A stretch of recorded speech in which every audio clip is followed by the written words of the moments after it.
muchas gracias Mariel, muchas gracias a quienes nos acompañan en forma presencial.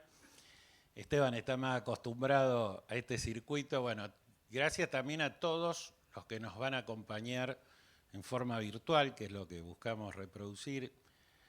Y bienvenido Ignacio por acompañarnos en esta actividad, que fundamentalmente lo que estamos buscando es, hemos acercado a través de Sporlock, la iniciativa que llevamos adelante entre Global Port y el Instituto de Desarrollo Regional, a distintos sectores y actores del ecosistema logístico, portuario y de transporte de la región litoral y centro en estos 2 días, que a través de una exhibición tradicional, donde se dan y se muestran los servicios y las ofertas y de cada uno de los actores del sistema en términos empresarios, puertos, empresas logísticas, a través de una serie de rondas de negocios inversa.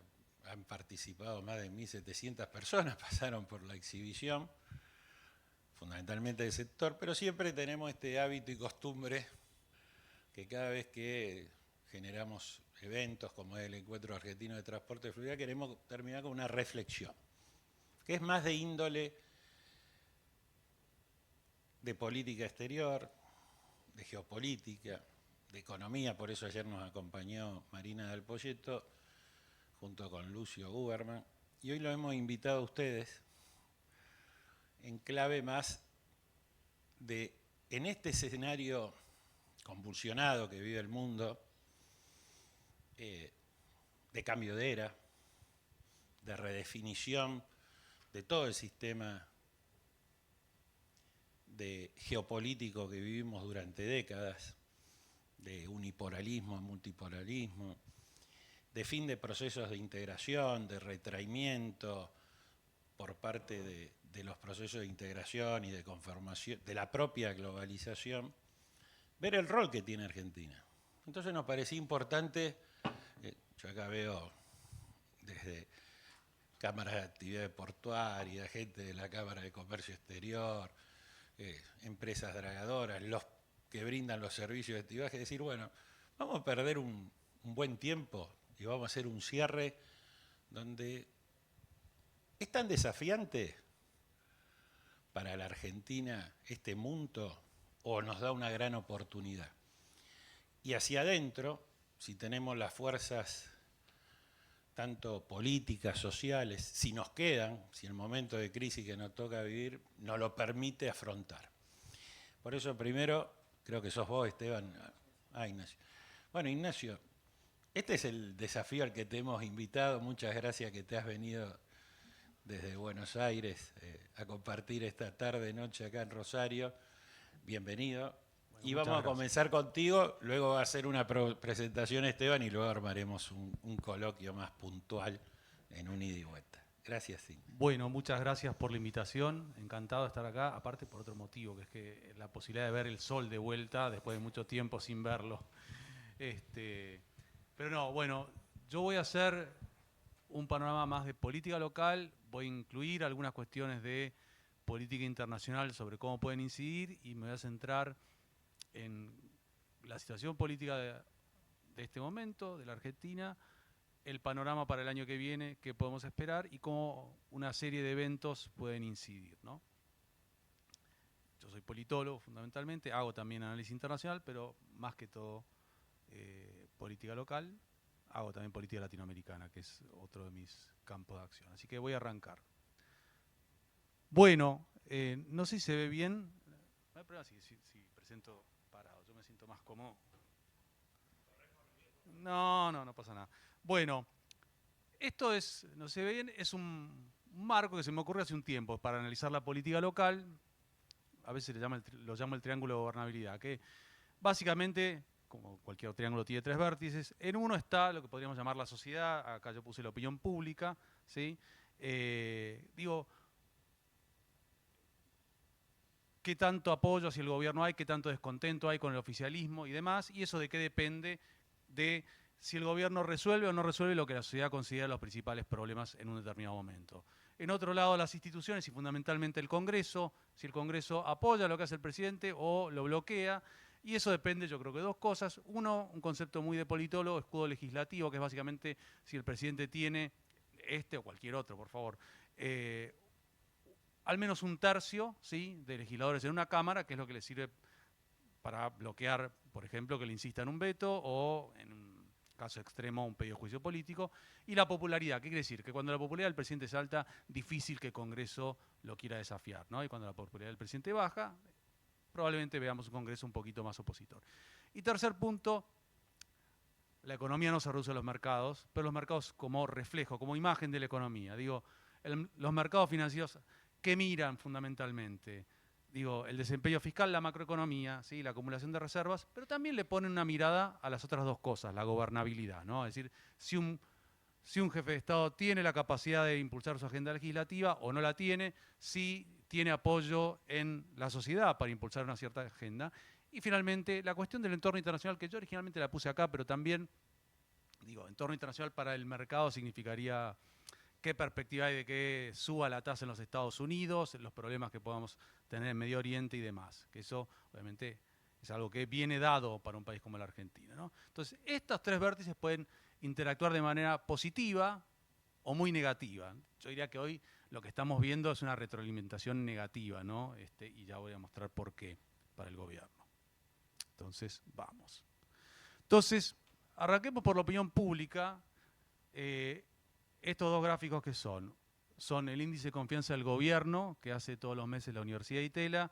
La línea azul es el índice, la línea verde es la evaluación positiva del gobierno, que es uno de los componentes del índice. Los puntos rojos es el apoyo al oficialismo en instancias electorales, ¿sí? Y como ven, el índice de confianza del gobierno no es un predictor, pero sí tiene una correlación muy alta con el apoyo al oficialismo. Hoy está ligeramente abajo de 40 puntos. Y acá, comparado entre varias administraciones, el gobierno de Milei está un poquito por debajo de lo que estaba Mauricio Macri a esta altura del mandato y encima de lo que estaban Cristina en su primer mandato, Cristina en su segundo mandato y Alberto Fernández. O sea, hay un deterioro del humor social, creo que eso es bastante claro, desde la elección de mitad de mandato hasta hoy, ¿no? Podemos discutir por qué después, pero bueno, esta es una primera señal de, bueno, la opinión pública, uno de los vértices del triángulo, al gobierno no le está dando muy bien. Otra cosa más. Hay mal humor social, ahí a la izquierda de la pantalla, es el índice de irascibilidad social que hace todos los meses Casa 3, una consultora, y que lo publica la revista Seúl una vez por mes, que combina una serie de variables para medir, digamos, la disposición de la gente a protestar o a, digamos, a crisparse con el gobierno. Está en un pico, ¿no? Cuando da menos 100 sería el máximo, ¿sí? Y más 100 el máximo positivo. En este momento está en menos 25, es el peor momento, digo, ya tocó este nivel. Y esto, dentro del índice de confianza del consumidor, que hace también Ditela, hay un componente de expectativas sobre el futuro de la economía. ¿Por qué es relevante esto? Acá muestra tres realidades, ¿no? La del AMBA y la del interior. El interior un poquito más optimista que el AMBA, yo creo por una razón muy lógica, que es que el AMBA de alguna manera es el sector perdedor de la política de Milei, digo, porque era el sector mayormente beneficiado por las políticas anteriores. El tema de la quita de subsidios golpea más fuerte donde más subsidios se recibían. Pero digo, claramente en las tres regiones que define el índice de Itela, las expectativas económicas caen, ¿sí? O sea, la gente espera, menor cantidad de gente espera que la economía mejore en los próximos meses. Esto tiene relevancia, ¿por qué? Porque muchas veces la gente piensa que se vota con la billetera, eso los quienes estudian voto económico muestran que no se vota con la billetera, se vota es más como sociotrópico el voto, que es con la sensación de si la economía va por el camino correcto o no, independientemente de la situación individual. Pero digo, acá también, es como una continuidad de lo anterior, caída en la aprobación del gobierno, más pesimismo, más crispación, ¿sí? Y obviamente el segundo vértice, acá el del Congreso. El gobierno de Milei es un gobierno que iba a tener gobernabilidad compleja por una sencilla razón, ¿no? Asumió con 15% de la Cámara de Diputados y 10% del Senado. Digo, normalmente la suerte que tienen gobiernos de minoría en América Latina es bastante dura. El gobierno mejoró un poquito eso después de las elecciones, un poquito no bastante, digo, tiene un tercio, prácticamente un tercio del Senado y más de un tercio en la Cámara de Diputados, tiene un escudo legislativo fuerte, pero todavía tiene que seguir negociando para pasar leyes. No sé si se ve bien, pero digo, el panorama del 2024 de leyes aprobadas es un poco mentiroso, porque dice 48 leyes y uno dice, bueno, aprobaron bastantes leyes. No, en realidad solamente 7 de esas leyes fueron proyectos que había enviado el gobierno de Milei. El resto eran o acuerdos internacionales o proyectos que venían de periodos legislativos anteriores. El 2025 claramente en sesiones ordinarias fue una pesadilla para el gobierno, digo, y extraordinarias todo lo contrario, un gran impulso y prácticamente todo lo que enviaron extraordinarias lo consiguieron aprobar y fue ahí que 5 de marzo estalló el escándalo Adorni, que más que hacerle perder apoyo al gobierno, yo creo que el gobierno si pierde apoyo electoral o imagen, es más por la cuestión económica, que lo venía perdiendo antes, que por Adorni. Lo que le hace Adorni es perder el tiempo, ¿sí? 3 meses valiosos y se genera un cuello de botella en el Congreso, por falta de estrategia, por cierto, ¿no? Digo, hay iniciativas que son relevantes para el gobierno y otras que no inciden ni sobre la inversión ni sobre la opinión pública y que le hacen perder tiempo y con un cuello de botella que se va a agravar, yo creo, en las próximas semanas cuando se presente el presupuesto. Porque digo, hay proyectos de carácter estratégico para el gobierno como puede ser eliminar las PASO, proyectos que tal vez tienen más relevancia para la economía como la reforma de la Carta Orgánica y otros que vienen del Ministerio de Regulación que, bueno, que no tienen tanta relevancia ni para el gobierno, ni tal vez para el largo plazo, pero así todo están ahí saturando la agenda legislativa del gobierno. El presupuesto puede ser la llave para resolver algunas de estas cuestiones, ¿no? Porque el presupuesto básicamente es cómo se asignan recursos y eso es lo que puede darle la llave tal vez al gobierno para sacar el principal, lo que yo creo lo que es su principal objetivo, que es eliminar las PASO. Pero así todo, lo que vemos es un Congreso, digamos, difícil y que creo es algo que se vio en las últimas semanas, ¿no? Perdón.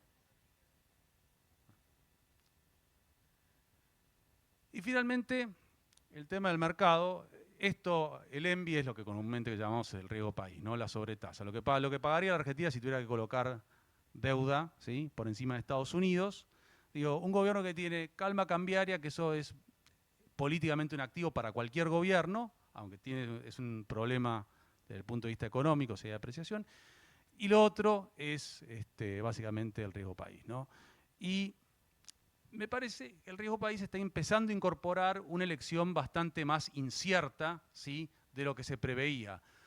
Mucha gente, no me incluyo en esa gente por suerte, creyó que las elecciones de mitad de mandato definían el partido 2027. Y si me permiten algo, las elecciones de mitad de mandato son un pésimo predictor electoral. La Argentina es un país de presidentes inesperados, ¿sí?, como lo fue Milei, como fue Alberto Fernández, como de alguna manera lo fue Macri. Yo creo que los dos casos de presidentes no inesperados, en el sentido que fue un par de años antes sabía que iban a ganar, fueron Carlos Saúl Menem en la reelección y Cristina Kirchner en la elección de 2007. Piensen que la reelección de Cristina 2 años antes nadie la tenía en la cabeza, más bien creían que se agotaba el ciclo. Entonces, la elección de mitad de mandato generó esta expectativa. Yo creo que ahora lo que estamos viendo, el riesgo país no responde solamente a lo que pasa, a lo que dice el índice de confianza del gobierno de Itela o a lo que pasa con una ley en el Congreso.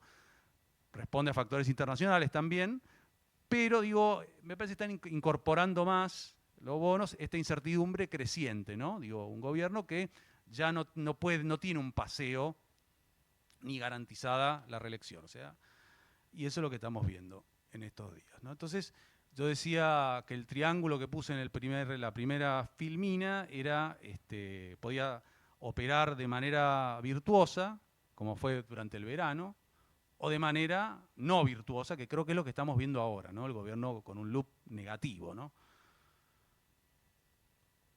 El entorno internacional. Acá me meto un poquito más el entorno, una cuestión económica. Hay algo positivo y algo no tan positivo. Positivo, digo, la guerra en Medio Oriente ha hecho que suba el precio del barril de petróleo, eso es bueno, estimula vaca muerta, eso hace que Argentina, que pasó a ser un país exportador neto de energía, bueno, tenga una mayor entrada de divisas. Los precios de las materias primas van bien, metales tanto no exportamos, exportaremos en un futuro, pero digo, comparado con otros gobiernos, no es tan mala la suerte que le toca en lo que es los términos del intercambio, ¿no? Ahora, la contracara de esto es, probablemente esto es un poquito más alto, desde ayer, es el rendimiento de los bonos del Tesoro norteamericano a 10 años. Es el riesgo país, es cuánto paga uno por encima de eso, ¿no? Entonces, a 9%, 10% uno no sale a colocar deuda y al gobierno tiene mucha deuda por pagar el año que viene, mucha por refinanciar, le genera un problema, ¿no? Que es, para citarlo a Aldo Ferrer, que no le gustaría nada a Milei, vivir con lo nuestro, ¿no? O buscar otra fuente de financiamiento que no sea ir al mercado internacional. Entonces, un entorno internacional, que digo que con una de cal y una de arena, sigo. Lo otro, dos eventos que se aproximan y que van a tener alguna repercusión sobre la Argentina. Uno es la elección brasileña, que es una elección bastante competitiva, ligeramente favorable a Lula. Esto es el promedio de encuestas tomado del sitio Wall, ¿sí? Yo creo que lo más probable es que reelija a Lula, pero digo, tampoco es que es un paseo. No va a ganar en primera vuelta. El único que ganó en primera vuelta en Brasil, de que hay 2 vueltas, es Cardoso, y eso pasó hace mucho tiempo. Desde ahí siempre se define en segunda vuelta. Y pese a que Flavio Bolsonaro es un mal candidato, está siendo una elección mucho más reñida. Esto es un promedio de encuestas. Algunas encuestas, como la que hizo el banco BTG Pactual, de hecho lo da Flavio en empate técnico y ganándole a Lula. ¿Qué pasaría si gana Lula? Que digo, vimos que el presidente no tiene una relación así como muy fluida con Lula da Silva. Malo para la relación bilateral, ¿sí? Pero para Milei electoralmente no necesariamente es tan malo. Y explico por qué brevemente. Porque implicaría un poco cortar con esta racha antioficialista que hay en la región. ¿Qué quiere decir? En América Latina estamos teniendo tasas de alternancia altísimas. O sea, los partidos que están en el poder tienden mucho más a perder que a quedarse en el poder. Hay gente que piensa que hay un giro a la derecha. Yo le digo, no hay giro a la derecha. Hay una racha antioficialismos que no distingue signo ideológico. Hoy parece que fuera un giro a la derecha porque viene ganando la derecha, pero tampoco hay que comerse esa curva. Hace 5 años había gente que hablaba de un segundo giro a la izquierda. Entonces, un triunfo de Lula, ¿qué quiere decir? Es un presidente que va por una reelección, que la consigue, y en una elección muy disputada, ¿sí?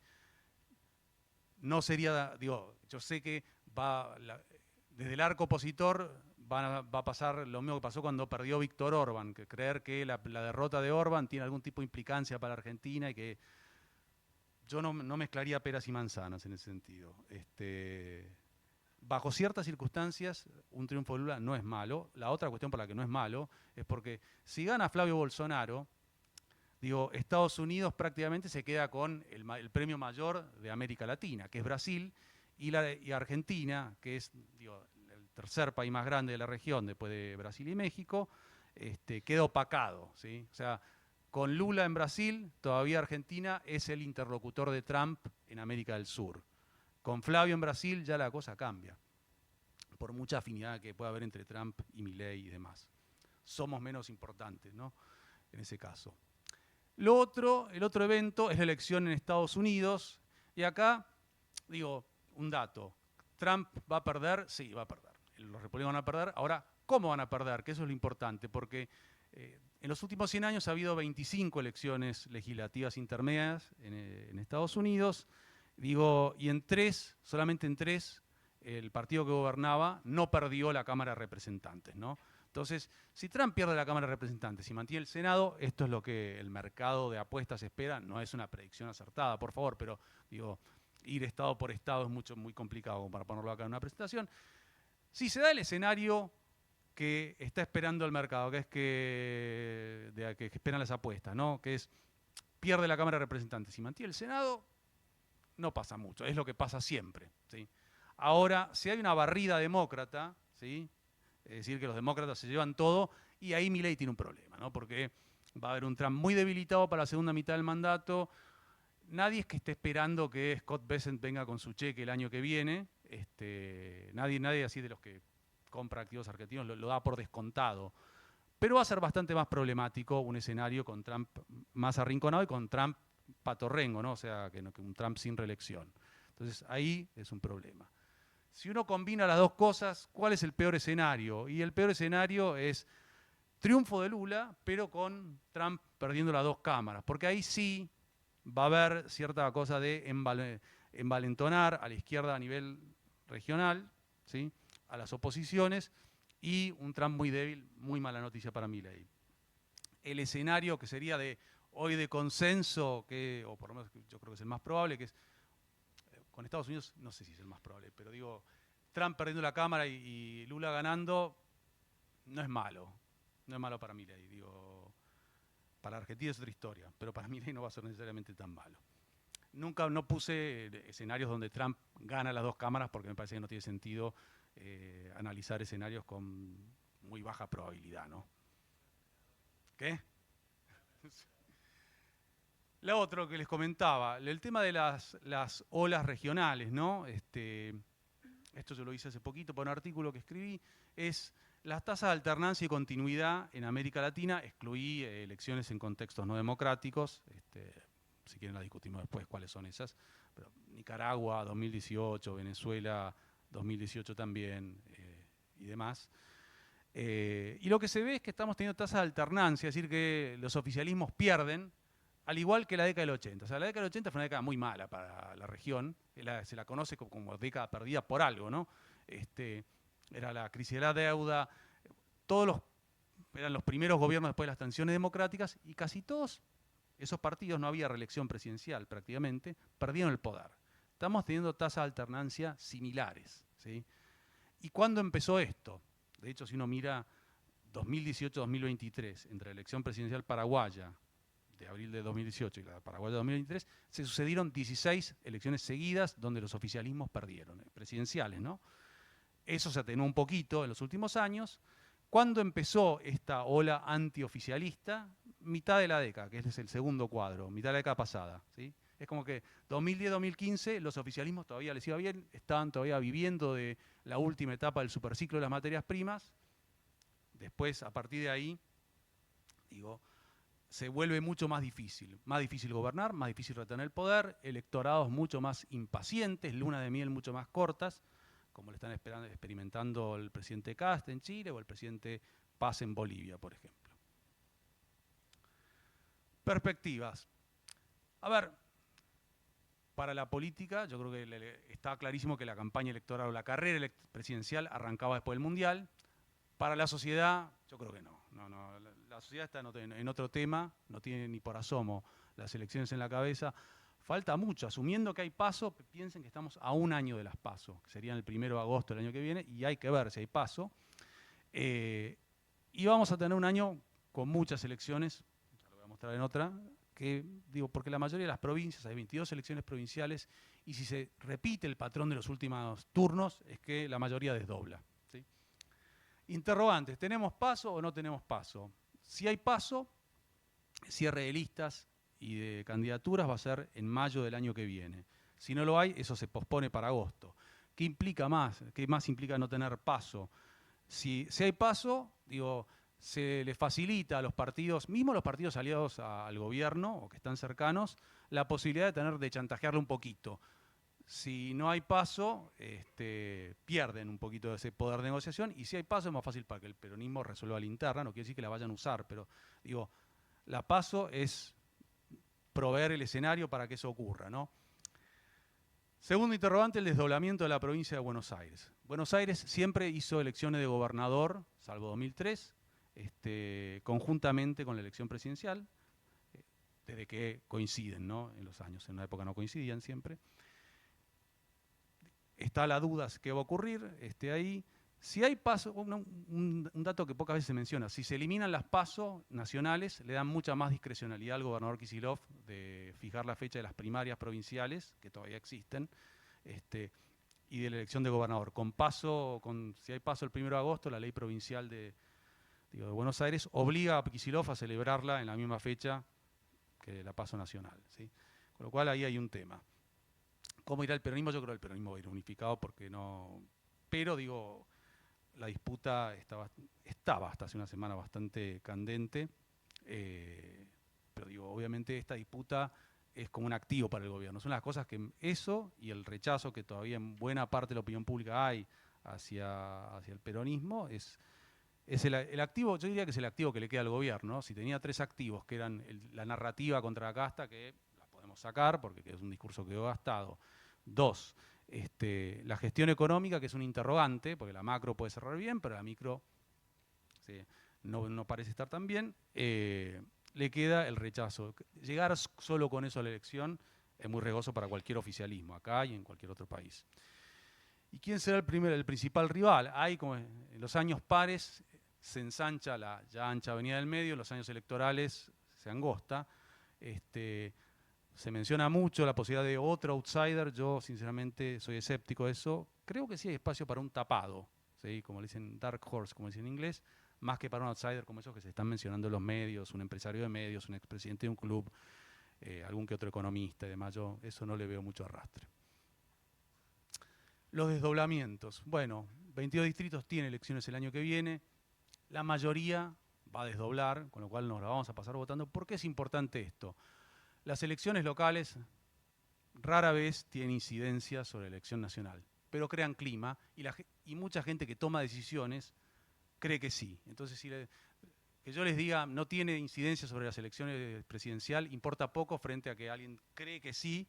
Entonces, digo, es uno de los, una seguidilla de derrotas del oficialismo en elecciones provinciales, es algo que puede generar lo que siempre pasa en años electorales, que es una dolarización de carteras, o sea, gente que sale a comprar dólares, ¿no? Entonces, es algo a lo cual hay que prestar atención. Si el oficialismo es vivo, tiene que, o debería, no competirle a los aliados en el territorio, no hacer lo que hizo el año pasado, ¿sí? Y que el año pasado le costó, fue una apuesta que pagó, pero que se sufrió en el Congreso, ¿sí? Con una ofensiva legislativa que duró hasta la elección, ¿no? Pero no son buenos predictores. No sé si se ven, de última después no se ve muy bien el cuadro, pero ahí muestra la cantidad de distritos que desdoblaron, la cantidad de alternancia, un dato así interesante. La mayoría de los gobernadores, 17 de los 22 que van a elecciones el año que viene, tienen reelección. Y la reelección es algo que potencia la ventaja de los oficialismos. Fíjense que en general suele haber mucha menos alternancia, de hecho a nivel provincial. El 2023 fue récord en ese sentido. O sea, muchos van por la reelección, está en duda si Gildo Infran puede ir o no, está judicializado eso, pero digo, si son 17, y probablemente la mayoría, yo tendería a pensar que reeligen. Y por eso, de hecho, desdoblan en la fecha de elección. Es una estrategia defensiva para no quedar atado a una ola nacional, y aparte hay una cuestión de sistemas electorales diferentes, ¿no? Que eso también complica celebrar las elecciones de manera concurrente. ¿Cómo llega el gobierno? Mejor que lo que estaban sus 3 predecesores a esta altura del mandato en términos económicos, menos vulnerables, ¿sí? Pero peor de lo que podíamos pensar después de las elecciones de 2025, ¿no? Que uno, de vuelta, esta creencia le fue muy bien en las elecciones de mitad de mandato, tiene escudo legislativo, la duda sobre la gobernabilidad se va, porque un gobierno sin escudo legislativo es un gobierno que está a tiro de juicio político. Acá nunca lo hemos tenido a eso, pero en otros países de América Latina, gobiernos con esa proporción de legisladores normalmente no terminan el mandato. Si lo que estamos viendo, esta tendencia de principio de año de la imagen del gobierno cayendo, cada vez va a haber más dudas, ¿sí? El establishment económico que se identifica más con la política de este gobierno va a ocurrir algo similar, podría ocurrir algo similar a lo que le ocurrió a Macri, que estaba mucho peor, que es que empiecen a pedirle que se baje y que le ceda la candidatura a una persona más competitiva, y Milei no piensa bajarse como no se bajó Macri, ¿no? Entonces, digo, cuanto más, vamos a ponerles, mediocre sea la economía con la que llegue el gobierno, digo, mayor va a ser la dependencia de quién es el que lo enfrenta, ¿no? La mirada del gobierno es que si el rival es el gobernador de la provincia de Buenos Aires, tienen chances de ganar la segunda vuelta. Si hubiera un candidato más moderado, difícil que gane un balotaje con los niveles de rechazo que tiene ahora, ¿no? Y va a ser un año con tensión cambiaria como suele suceder en años electorales, ¿no? Digo, y con muchos posibles gatillos. Un mal dato de opinión pública, como fue para Macri en el 2019, nadie se lo acuerda de eso, pero que lo que gatilló, fue como una larga corrida cambiaria, pero lo que volvió a intranquilizar el mercado cambiario en 2019 fue que se filtró una encuesta con el que quedaba muy mal, incluso antes de que lo nominaran Alberto Fernández. Una derrota en provincia de Buenos Aires, más allá de lo que haya pasado el año pasado, que no resultó muy buen predictor la elección de la provincia de Buenos Aires, seguidilla de derrotas en elecciones provinciales. O sea, todo eso lo vamos a tener el año que viene, ¿no? Así que un panorama, yo diría, de bastante incertidumbre para las elecciones, más de la que mucha gente se Gracias, imaginaba. Ignacio. Por favor, por favor. Pero ya nos quedamos con muchas preguntas. Antes de darle el pie a mi compañero de streaming, Esteban Atti, nosotros hacemos todos los segundo y cuarto martes de cada mes un programa que se llama Reporte Geopolítico. Lo invitamos a que lo vean, lo hacemos por el canal de Global Port, que seguramente va a sacar esta transmisión. Pero antes que avance Esteban, Ignacio, yo te voy a dejar para que después armemos un debate, porque diste una cantidad de temas, pero te lo voy titulando. Entonces no tenemos mucha institucionalidad para soportar lo que venga, porque lo predictivo de lo que venga es un gobierno que termina naciendo, pero que también termina muy condicionado. Pero te lo dejo para la respuesta, para luego de que Esteban nos sume los datos de en qué contexto se mueve ese gobierno en el caso que sea de la Libertad Avanza o de otro color.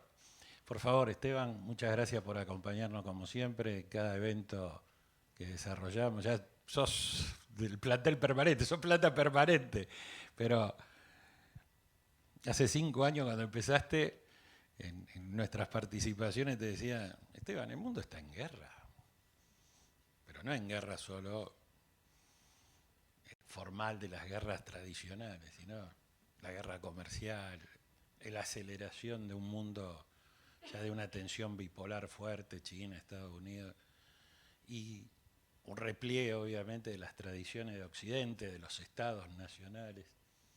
Entonces, nosotros hoy, en esta configuración, me asiento en el tema de los estados nacionales. Las subnaciones también, los subnacionales, las regiones, tienen juego, compiten, por eso me encanta esta pregunta. Porque de última, los 4 motores exportadores de Argentina hablan de nuestras subregiones, la vaca viva, que es donde estamos, la vaca muerta. Bienvenido, Esteban, y muchas gracias por acompañarnos. Bueno, gracias Juan, gracias por la invitación a este evento tan importante y felicitaciones a vos y a todo el armado del IDR, de Global Port, por bueno, la gran convocatoria. Y bueno, cierro el evento y cuando me invitaste, digo, tengo 2 opciones, o hablar del mundo y del escenario internacional, o un poco, dado que hay una complejidad de actores que están vinculados con el mundo, sector portuario, logístico, exportadores, pensar un poco, y más allá de la coyuntura actual, esta pregunta que es la disparadora. ¿Qué política exterior necesitan los 4 motores exportadores de la Argentina? No pensando al 2026, sino pensando al 2035, pensando un poco el escenario más a largo plazo. Salió un muy buen artículo de Bernardo Kosakov y Diego Kotz en Boletín Techín, donde justamente hablaba, bueno, de las 3 Argentinas, y creo que hay un consenso en el arco político argentino, que bueno, hay un núcleo moderno exportador que tiene hoy claramente 4 motores definidos para la Argentina. Ya no solamente estamos hablando del sector de la bioeconomía, de la agroindustria, sino que a ese sector que siempre ha traído dólares a la economía, tenemos 3 sectores que cada vez son más competitivos y cada vez más tienen potencial exportador: vaca muerta, la energía, shale oil y shale gas, la minería, todo lo que tiene que ver con exportación de minerales críticos, y un sector que queda muy tiene muy poco, podríamos decir, sexapil mediático, porque no estamos hablando de bienes, sino intangibles, que son los servicios basados en el conocimiento. Hoy la economía del conocimiento argentina es el tercer sector exportador. El año pasado exportó 9.000 millones de dólares. Entonces, creo que hay un consenso de que la Argentina tiene que profundizar estos motores exportadores. Donde no hay consenso es cómo traccionan los otros sectores. Hay la gran discusión si tenemos encadenamientos productivos, política industrial, qué hacemos con un sector de productos de producción interna que justamente se está quedando desacoplado. Bueno, esa sí es la discusión, pero me parece que en el arco político, que tenemos que potenciar estos sectores, no hay discusión. Entonces la gran pregunta es, bueno, ¿qué políticas públicas necesitan esos sectores para un crecimiento armonioso? Y digo, ¿qué política pública, por ejemplo, en materia educativa, formación de recursos humanos? Los servicios basados en conocimiento, hay mucha preocupación por la falta de programadores y sectores que están vinculándose. En Vaca Muerta, sector de tornería, sector geología. O sea, bueno, ¿cuál es la discusión? ¿Qué política pública en infraestructura? Es un tema muy discutido aquí en el Gran Rosario, la infraestructura para poder justamente sacar la producción. Digo, tenemos en Vaca Muerta arena que viene de Entre Ríos con camiones para llevar a Vaca Muerta. La verdad que parece poco eficiente. Y la política exterior es una política pública, más. Entonces, ¿cuál es la política exterior que necesitamos? Fíjense las proyecciones, digo, datos de Fundar, de la Bolsa de Comercio Rosario, de Argencon, que es la Cámara de la Economía. Digo, estos 4 sectores se están exportando hoy entre 70 y 80.000 millones de dólares. La proyección es que al 2035 exportemos 140.000 millones de dólares. La pregunta es famosa, digo, ¿superamos la reacción externa con estos sectores? Es una pregunta, pero efectivamente, digo, la Argentina tiene una situación favorable. Y aquí me quiero detener. Esta nueva globalización que estamos atravesando, que la podemos denominar una globalización de costos, es mucho más permisiva para la Argentina de lo que fue la globalización que todos ustedes tienen en la cabeza. Digo, la hiperglobalización que hablaba Dani Rodrik, para la Argentina fue una muy mala noticia.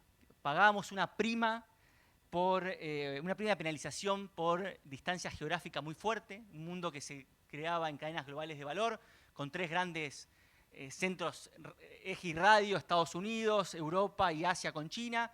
Digo, la Argentina, América del Sur en general y Argentina en particular, teníamos un modelo mucho más restrictivo de la globalización. Esta actual globalización de riesgos, donde lo que importa es la confianza de los proveedores, donde los actores, empresas y estados están mirando a las cadenas de suministros desde la prima de la seguridad nacional y donde lo que pesa es la confianza, la Argentina tiene un lugar mucho más permisivo para insertarse en los mercados globales en este contexto donde la globalización se fragmenta por líneas geopolíticas. Entonces, este es un punto sumamente interesante para la Argentina, donde, insisto, en términos abstractos, las oportunidades aparecen más que las amenazas. Y acá empieza a haber en el mundo 2 tipos de comercio. Un comercio geopolíticamente estructurado, y acá podemos incluir a 3 de los motores que veníamos hablando, la energía, la minería, y vamos a ver por qué los servicios basados en el conocimiento, y un tipo de comercio que podríamos decir con una lógica de mercado, con ya incipiente riesgo de geopolitización, pero con una clara riesgo de geopolitización tardía. Y acá podemos incluir a la bioeconomía, al sector de alimentos, proteína animal y vegetal. Entonces, lo que es interesante es que en el comercio geopolíticamente estructurado, la geopolítica para la Argentina es una potenciación de demanda. Hay una demanda extra que comienza a aparecer por la percepción de los actores externos, sobre todo las grandes potencias, sobre todo Occidente, de la necesidad de garantizar y tener una lógica de secure trade. No un comercio guiado por la eficiencia y por los costos, sino por la capacidad de que un actor pueda garantizar de largo plazo esa cadena de suministro y esa oferta. Entonces, bueno, esto voy a pasar un poco rápido. Tenemos en términos de Vaca Muerta, energía. Si uno mira hoy la Argentina en materia de energía, mira dónde está la demanda presente y futuro, va a ver que está principalmente en Estados Unidos y en Europa. Este año hubo en materia de energía el Energy Summit en Houston, donde gran parte de los empresarios norteamericanos vinieron a hacer acuerdos con Vaca Muerta. Hoy se está pensando en que gran parte del petróleo de Vaca Muerta va a estar en las refinerías de los Estados Unidos. La guerra en Irán actualmente ha justamente potenciado la percepción de las petroleras norteamericanas y de Estados Unidos de una necesidad cada vez más de asegurar cadenas de suministro energético en el hemisferio. Venezuela es el claro ejemplo, pero desde una visión claramente de neoprotectorado de garantizar ese suministro. Y en temas de Europa, temas clave del acuerdo Mercosur-Unión Europea, tanto en energía como en minería. Este año se dio el primer acuerdo de gas natural licuado de una empresa alemana para garantizar por 20 años con Vaca Muerta. Y es interesante porque también aparece en materia energética una matriz regional que no hay que desatender. Digo, gran parte del éxito de Vaca Muerta en materia de gas tiene que ver con la concreción de los gasoductos para abastecer al mercado brasileño. Ustedes saben que Bolivia ya dejó de abastecer gas a Brasil y la gran apuesta es la construcción. Hay que ver cuál es la traza, si pasa por Bolivia, la reversión del gasoducto norte, si hay una construcción de un gasoducto por Uruguayana, pero claramente, y lo mismo por Chile para la salida al Pacífico. Entonces, fíjense la importancia ya en materia energética de la cuestión regional.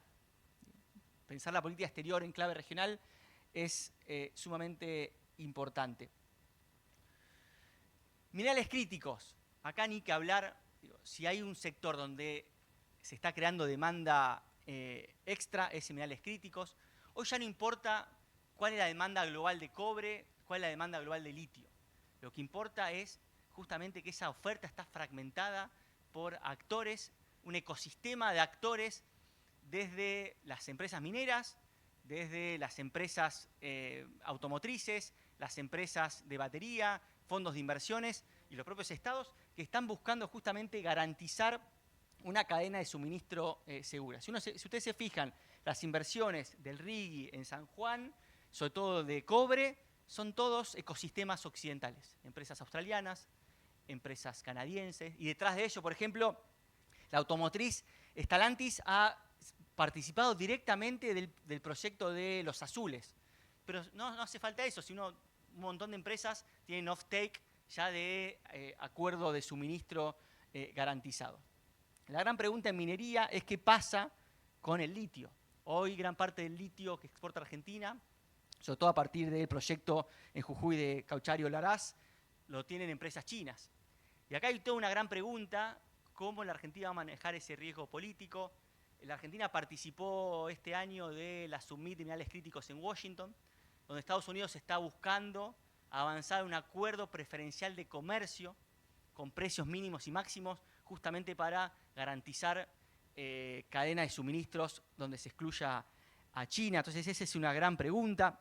Hoy uno habla con empresarios o sectores que están cerca del empresariado chino y hay un gran temor del riesgo político que hoy implica el alineamiento del gobierno argentino con los Estados Unidos. Entonces, en este sector, claramente, sobre todo en materia de cobre, la situación de la demanda potenciada está en Occidente. Fíjense, este es un muy interesante gráfico de la consultora Berix Markplate, donde justamente señala, acá está la Argentina, lo podemos poner en litio, pero si estaría en cobre con los desarrollos potenciales, donde Sudamérica en general, para la industria minera, hay una visión de que tenemos un nacionalismo o un bajo índice de riesgo geopolítico, y por eso justamente están apalancando inversiones. Servicio basado en el conocimiento. Estados Unidos está avanzando en un reshoring de gran parte de la industria manufacturera que quiere sacar de Asia y de China, sobre todo la que está vinculado a inteligencia artificial, data centers, sectores semiconductores. En esa manufactura, en esos bienes, hay muchos servicios embebidos. Y Estados Unidos no va a poder garantizar por el talento local ni por la magnitud gran parte de esos servicios embebidos. Este año estuve en Argencon, la Cámara de la Economía del Conocimiento, y hay mucha esperanza de que justamente ese proceso de reshoring industrial traccione muchos servicios y donde Argentina puede tener un mayor potencial. Entonces, efectivamente, la fragmentación geoeconómica y nuevamente Occidente volviendo a producir algunos segmentos productivos es muy buena noticias para el sector sector basado en los servicios basados en conocimiento. Ahora bien, como yo le decía, todo el sector de la bioeconomía, de la agroindustria, es un sector que hoy se sigue desarrollando business as usual, oferta y demanda. Ya hay signos de que la geopolítica está teniendo impactos. Fíjense, si no, los productores de soja de Estados Unidos este año, que China, hasta último momento, en la guerra comercial, decidió no comprar ningún embarque de soja. O lo que está pasando en la industria de la carne. Por primera vez este año China ya puso cuotas a la industria de la carne bovina. Argentina no salió perjudicada, pero Brasil, por ejemplo, tuvo un gran impacto en el ingreso de carne. Pero lo que más me llama la atención, y esto salió en un informe, se llama China's Food Future, de la consultora Systemic, es que plantean, analizando el mercado chino, que China está desarrollando en materia de seguridad alimentaria lo mismo que viene desarrollando hace 15 años en otros sectores industriales. El mismo playbook, la misma hoja de ruta. Esto es garantizar autosuficiencia. Así como lo hicieron con los autos eléctricos, y hoy ya no solamente tienen autosuficiencia, sino que son exportadores, están aplicando lo mismo a la cadena de seguridad alimentaria. ¿Por qué? Porque ven que la vulnerabilidad externa, depender de mercados externos, es un riesgo de seguridad nacional.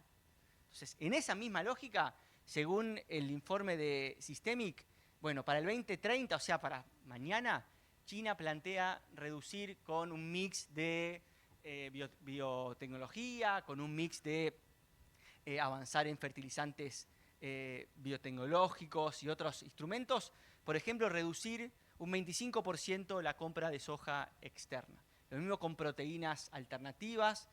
Entonces, la gran pregunta que uno se hace es, ¿qué pasaría en un escenario donde China pueda tener algo que uno tiene, que es la capacidad de utilizar su poder de mercado y su capacidad política para mover los mercados? Entonces, la pregunta es, ¿qué pasaría en un escenario donde China puede utilizar el leverage político, la interdependencia como arma para jugar en materia del mercado de soja?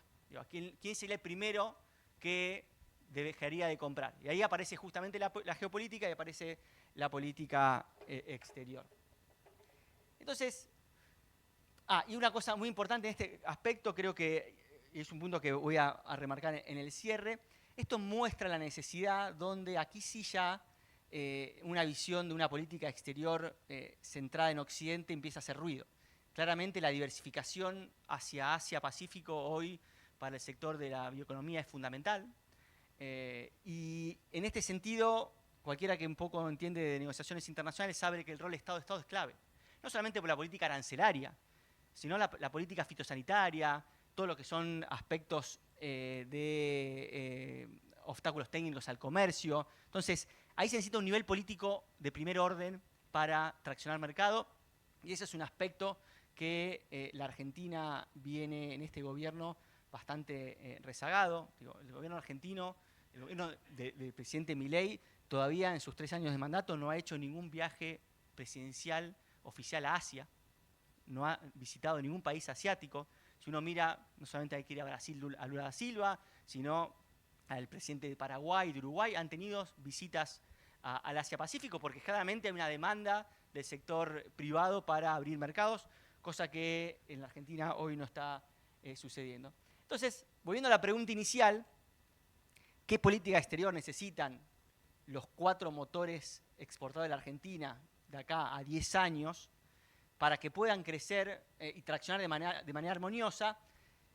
La teoría de relaciones internacionales habla de que el vínculo con Estados Unidos puede ser de un acoplamiento, donde claramente lo que se tiene es una aceptación de la dependencia y donde se subordina el interés nacional al vínculo con Estados Unidos. Un acomodamiento, donde lo que se busca es gestionar la dependencia, donde hay algún tipo de pragmatismo para tener algún margen de autonomía. Y después ya los modelos de oposición limitada y de desafío. Efectivamente, el mundo actual, viendo no solamente Trump, sino el comportamiento de Estados Unidos hacia el hemisferio, hoy América Latina va a pivotear entre estos 2 modelos. El único que puede aplicar un modelo de oposición limitada por su distancia relativa y por su tamaño es Brasil, es lo que ha hecho y viene haciendo Lula da Silva, pero el resto de América Latina se va a mover en este sentido. Entonces, lo que uno ve es que el alineamiento exclusivo con Estados Unidos de este gobierno o de cualquier otro, mirando nuestro modelo de desarrollo, es que justamente, bueno, no es funcional para equilibrar los 4 modelos exportadores. El alineamiento con Washington es razonable, y esto lo dice mi colega Federico Merkel, desde el eje de los valores y la seguridad, pero es insuficiente como estrategia de crecimiento económico. Entonces, lo que claramente la política exterior argentina tiene que tener de cara a una próxima gestión del actual gobierno o de la oposición es lo que denomino como un acomodamiento pragmático no excluyente. Efectivamente, la presión sistémica del hemisferio occidental es muy fuerte, de Estados Unidos.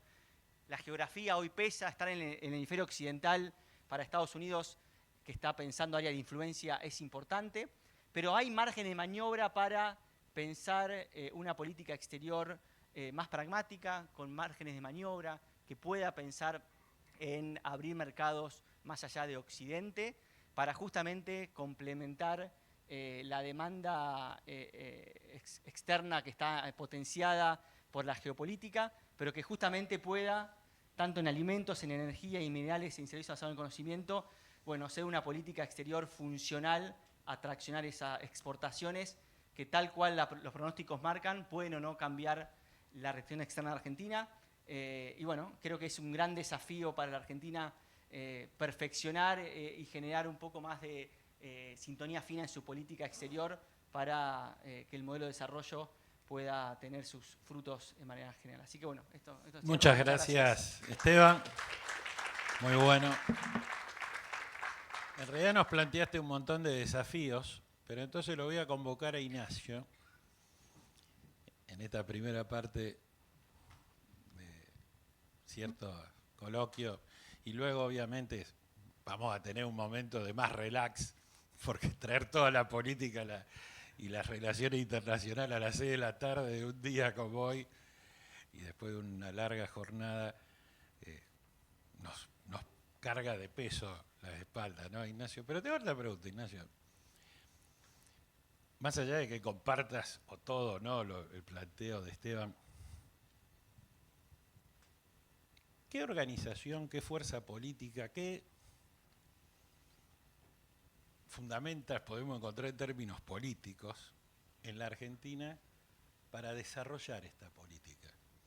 Argentina, del retorno democrático a esta parte, pasó del bipartidismo, de 2 grandes partidos nacionales. Los 2 entraron en crisis, el radicalismo pierde su rol nacional, vamos a poner en el 2001, hay un consenso. El peronismo terminó también implosionando y convirtiéndose en una fuerza ambacéntrica recientemente. Ustedes, los politólogos, buscarán el momento fundacional. Pasamos de ese bipartidismo a un bicoalicionismo, donde el eje estaba en un lado en el kirchnerismo y el segundo eje se fue como construyendo, pero también fue como mutando. Un eje del acuerdo que era el Juntos por el Cambio, lo podemos ver en una centralidad. Hoy el único que puede mostrar un partido estructuralmente nacional en términos de oferta electoral, ¿no?, es La Libertad Avanza.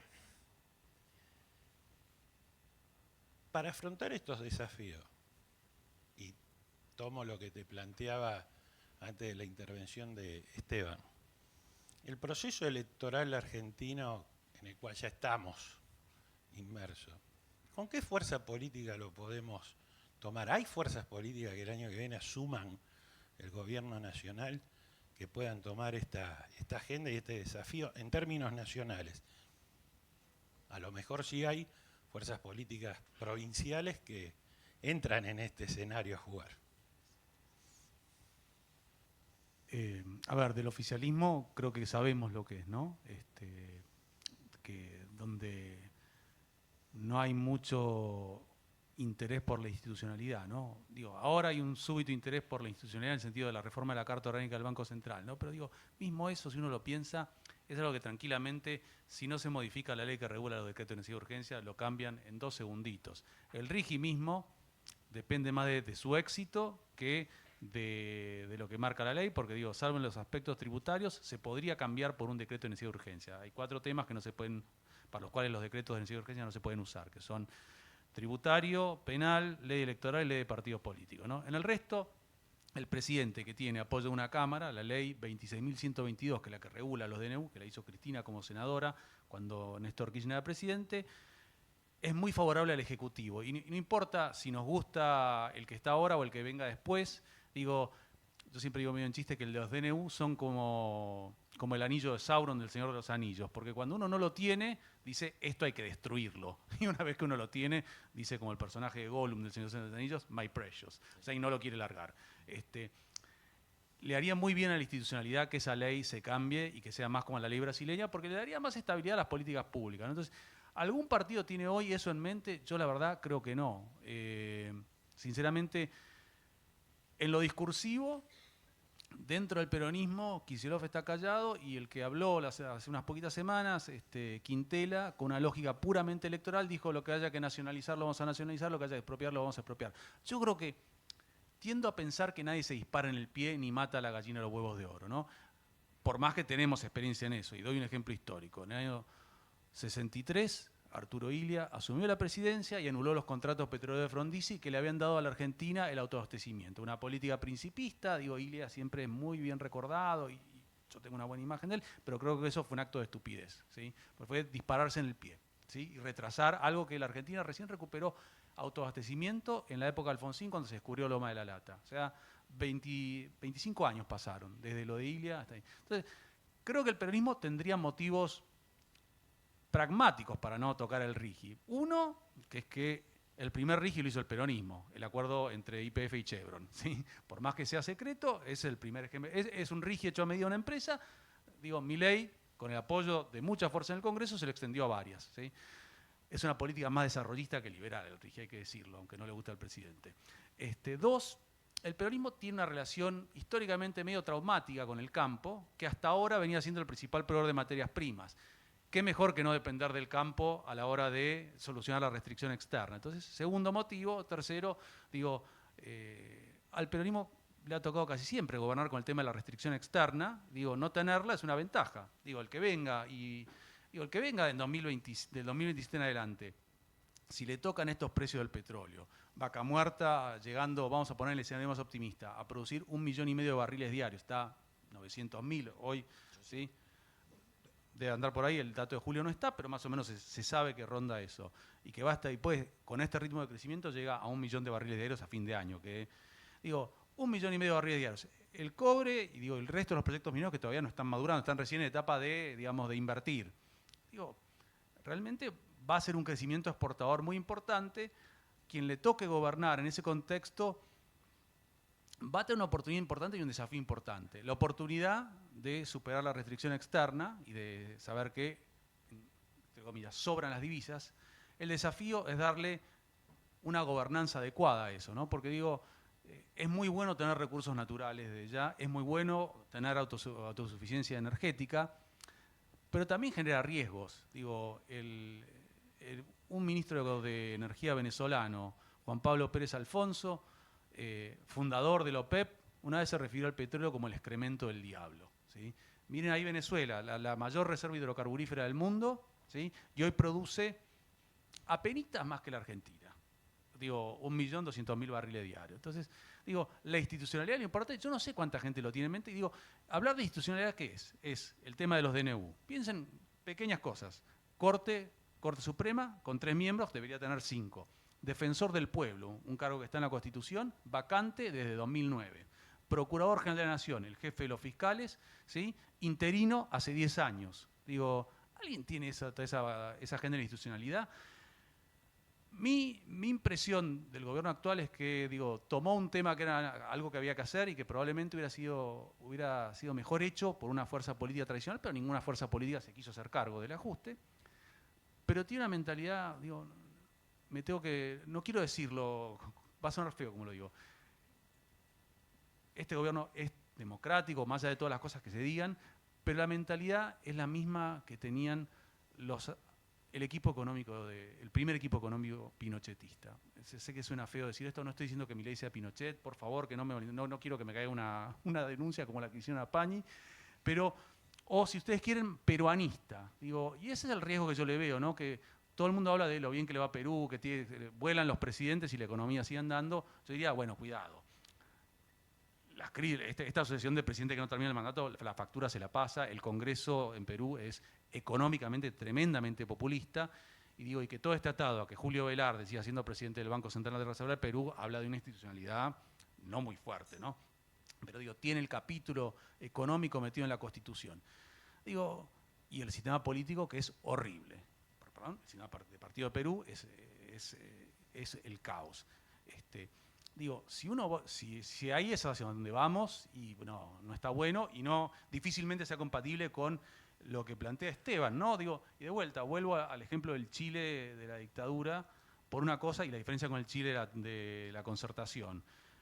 El Chile de la dictadura era económicamente liberal por el principio, y nunca se preocupó por el tema de acceso a mercados, ¿sí? Entonces era como que se abrían, pero eso no te garantizaba que colocaras exportaciones. El Chile de la concertación firmó acuerdo de libre comercio con quien le pusieran delante, ¿no? Y en ese sentido creo que fue mucho mejor para el crecimiento exportador de Chile, ¿no? Entonces ahí creo que...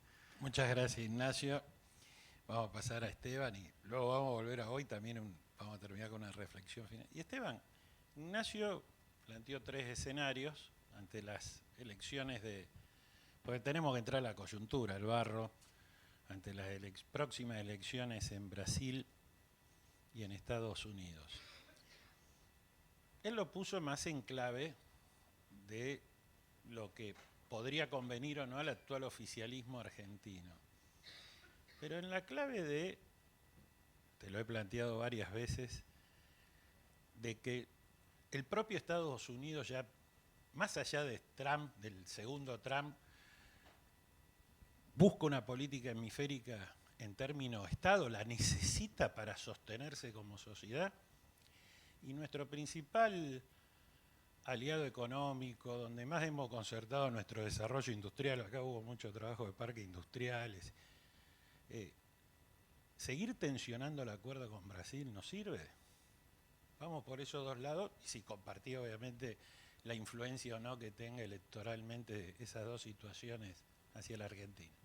Bien, efectivamente, si uno mira el vínculo Argentina y Brasil, lo que va a ver es que en la última década han primado algo que no estaba en el análisis desde la democratización año 2015, es que han habido momentos, y lo digo en términos temporales, el gobierno de Bolsonaro con Alberto Fernández y ahora el de Milei con Lula, más o menos 6-7 años, donde Argentina y Brasil, sus gobiernos, sistema presidencialista muy fuerte y donde la política exterior tiene una connotación presidencial muy fuerte, han tenido percepciones antagónicas sobre la economía, sobre la política, sobre la región y sobre el mundo. Entonces, Bolsonaro tenía una visión de la economía, la política, la región y el mundo totalmente distinta a la de Alberto Fernández, y hoy pasa lo mismo. Entonces, y tenemos aparte calendarios electorales asincrónicos, entonces cambiamos nuestro presidente no de manera sincrónica, sino atemporal.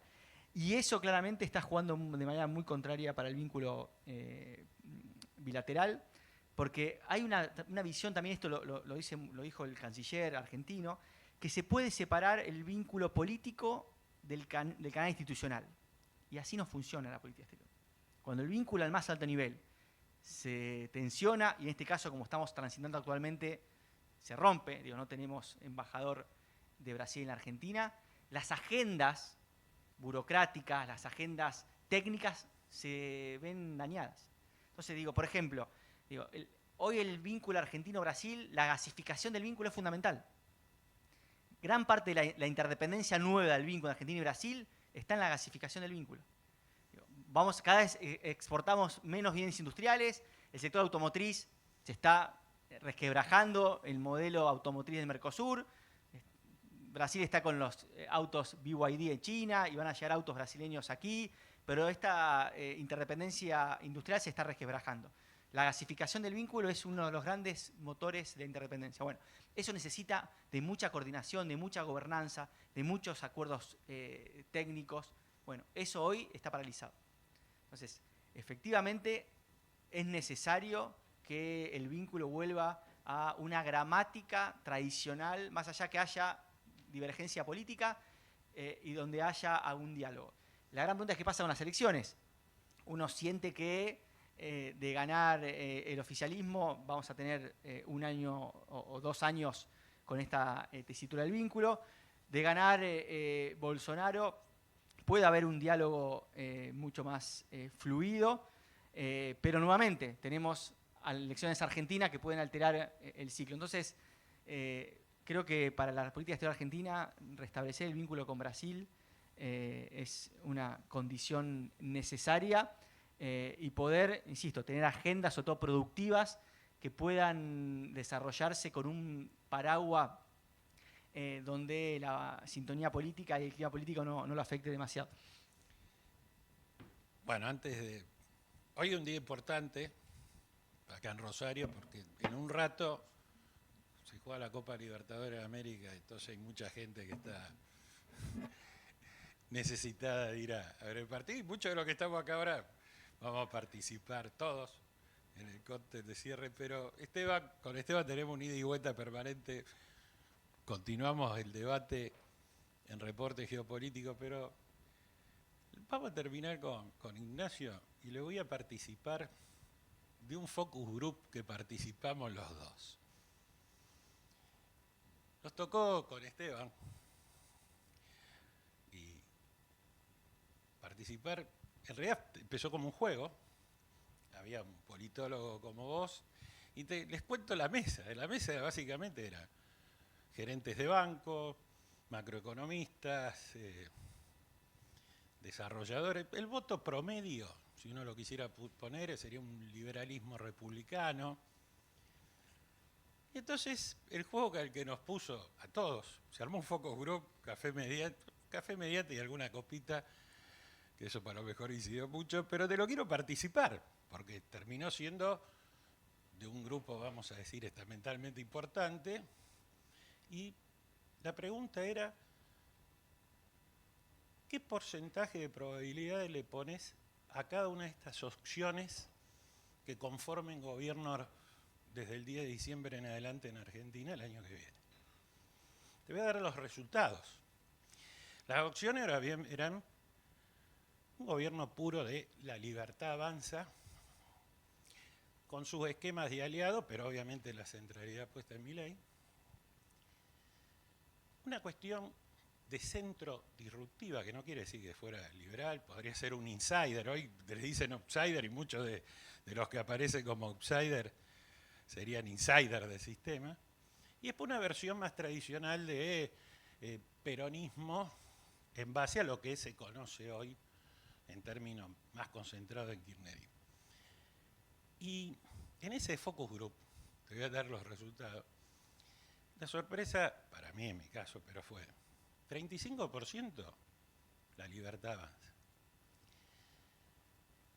Un 20% dio, en porcentaje similar, a esa opción distinta, al centro, vamos a decirlo, lo disruptivo de centro. Y el resto fue peronismo, casi 38%. O sea, en ese focus group, ¿vos cómo responderías a esa pregunta? Porque teníamos que llegar a ver qué va a pasar. Diría que refleja bastante bien la demanda y también la incertidumbre que tiene la demanda sobre la oferta electoral. Entonces, está claro, si uno mira cómo fue... A ver, es un calco de la primera vuelta de 2023.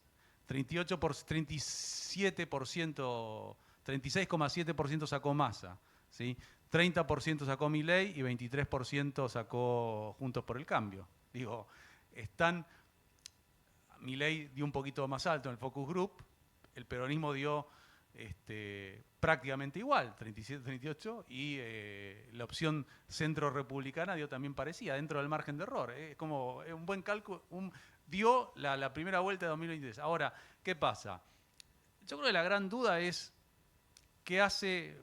Hay dos. Una es que siendo un focus group, el focus group no se puede extrapolar la conclusión, ¿sí? Nos muestra más bien, es un focus group de que yo llamaría de lo que Durán Barba le dice círculo rojo, en el sentido que son minoría informada, ¿sí? Gente que consume todos los días información política en las redes, en los diarios, en los programas de televisión, y que no son una muestra representativa del grueso de la sociedad argentina, que yo creo que no tiene la política tan centralmente en la cabeza, ¿no? Entonces ahí es una cosa que digo, hay que considerar.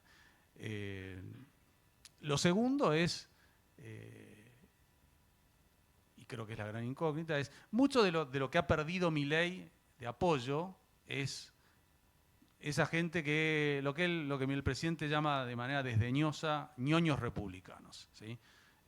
Gente que tradicionalmente no vota peronismo y que no le gustan los modos del presidente, ¿no? Pero que cuando los arrinconan, o sea, si los ponen en un pollo pasta como en el avión, saben que van a elegir, ¿no? Salvo que del peronismo veamos otra versión del peronismo. Yo creo que el peronismo, Cristina le ha hecho un daño bastante fuerte, que es, el peronismo históricamente tuvo mucha flexibilidad, ¿no? La posibilidad de oler bien cómo venía el sentido de los tiempos y correrse de un lado para el otro, digo, y sin inmutarse, y eso creo que es una ventaja increíble. Y Cristina me parece que lo quiso convertir en una especie de partido de izquierda latinoamericano, no tanto como el Frente Amplio o el PT o el Partido Celeste chileno, pero sí más parecido al, no sé, lo que era Revolución Ciudadana de Correa, algo más por ese estilo, ¿no? Y lo que le ha hecho, si uno mira los datos duros de 2015 en adelante, si uno ve elección tras elección, incluso sumando peronismos separados, como no sé, en el 2015 Massa y Scioli compitieron separados y había una tercera lista peronista que era de Rodríguez Sá. Cuando uno hace esa sumatoria de votos y lo lleva a 2023, la pérdida de votos es bastante fuerte. Y cuando compara legislativas con legislativas, la pérdida de votos es bastante fuerte, ¿no? Entonces, yo a ojo creo que me cuesta pensar que el peronismo saque menos si va unificado, y creo que tiene todos los incentivos para ir unificado. ¿Por qué? Porque nunca ha tenido una menor cuota de poder institucional en 40 años, ¿sí? En 43 de democracia. La menor proporción de banca del Senado desde la vuelta de la democracia, 6 gobernaciones nada más, digo porque hay 2 gobernadores kirchneristas pero que no son peronistas, son radicales. Elías Juárez y Milei de Tierra del Fuego, vienen del radicalismo. O sea, solamente 6 provincias. Muchos peronistas se provincializaron, es cierto, digo, pero no están dentro del tronco del PJ, digo, es así. Entonces, uno dice, frente a ese panorama, la lógica debería ser la unidad. El poder desgasta, el poder desgasta al que no lo tiene, decía un presidente italiano, ¿no? Giulio Andreotti. Entonces, digo, menos de 35 es difícil. El tema es si el otro espacio se parte, ¿sí? El que vota no peronismo, y para el sector republicano no hay vuelta atrás respecto de Milei, ¿no? Ahora, si la película sigue como lo que fue hasta este año, me parece que en algún momento alguien va a aparecer del sector republicano diciendo, bueno, no está tan fuerte este tipo, quién sabe si no puedo pasar yo a una segunda vuelta, si la economía, no la macro, el superior, no, sino si se percibe cierta mejoría, ¿sí? En el salario, no una economía de fiesta, me parece que ahí el presidente sube las acciones y se termina arrastrando al resto del sector republicano que le gusta la política económica actual. Muchísimas gracias, Ignacio, muchísimas gracias, Esteban. Siempre buscamos esto para sumar fundamentalmente información y datos. Los despedimos con un fuerte aplauso. Gracias a la transmisión.